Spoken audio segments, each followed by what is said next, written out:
The Greater Accra Regional Minister has also directed the Ga East, Ayawaso West and La Nkwantana Medina Municipal Assemblies to urgently fix malfunctioning streetlights along the Gimpa and UPSA stretch to improve visibility and enhance security in the area. In our continued effort to protect residents and ensure safe communities, I have directed the Ga East, Ayawaso West, La Nkwantana Medina Municipal Assemblies to fix the non-functional street lights along the Gimpa Legon stretch and the roads leading to the University of Professional Studies, UPS, respectively. These measures are aimed at providing visibility on our roads, reducing accidents, and enhancing security of residents in the region. Away from local government-related matters, let's now turn attention to the New Patriotic Party's upcoming presidential primary. Presidential hopeful of the New Patriotic Party, Dr. Bryan Acheampong, has concluded his full-leg campaign tour, engaging party delegates nationwide ahead of the party's January 31st presidential primaries. The campaign climax follows a nationwide first-leg tour and a second-leg outreach across the Greater Accra, Eastern and Greater Kumasi regions. My colleague Christopher Kevin Asima, who has been on the Dr. Bryan Acheampong campaign trail, joins me in the studio with more details. Chris, thank you for your time this afternoon. Right, so how has it been for you and what did you observe throughout this campaign? Because we do know that you've been with a team for the past week and all. How has it been?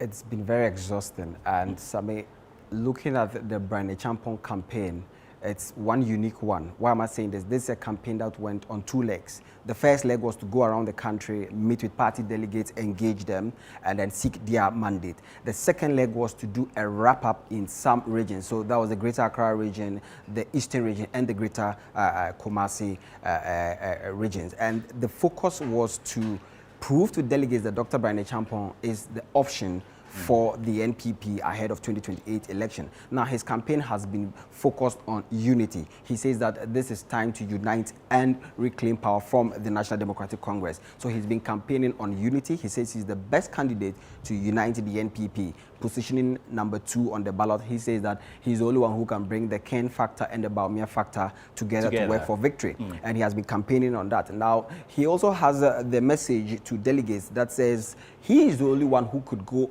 around the country and speak to every delegate. Talking about the North, he says that his co-contenders, that is Dr. Bryan Acheampong, sorry, that's Kennedy Ohene Japan, and then Dr. Mahmoud Baumia, and the other two others, that is Komne Japan and then Dr. Dichum, have not been able to go to the length and breadth of the country, specifically in some parts of the Upper East region where we have the Kusasi faction and the Mampusi faction in the Northeast region. But he went there, and he says that this is a symbol of somebody who can bring the party together and canvass the vote needed for 2028. He's promising a lot of things to the party grassroots.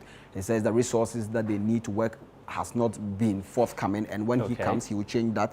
And also, the whole argument about Dr. Mahmoud Baumia promising to give 10 people per constituency polling station jobs. He says each and every delegate will be given jobs. And that's been interesting. Yeah, he has been talking to people and promising them that jobs. It's interesting to know. That's pretty much, but let's bring you that insight where Dr. Bryan Acheampong was promising jobs to delegates.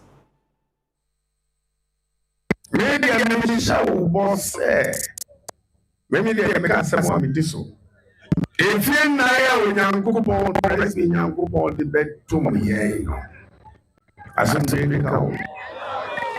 you Mama was actually we so.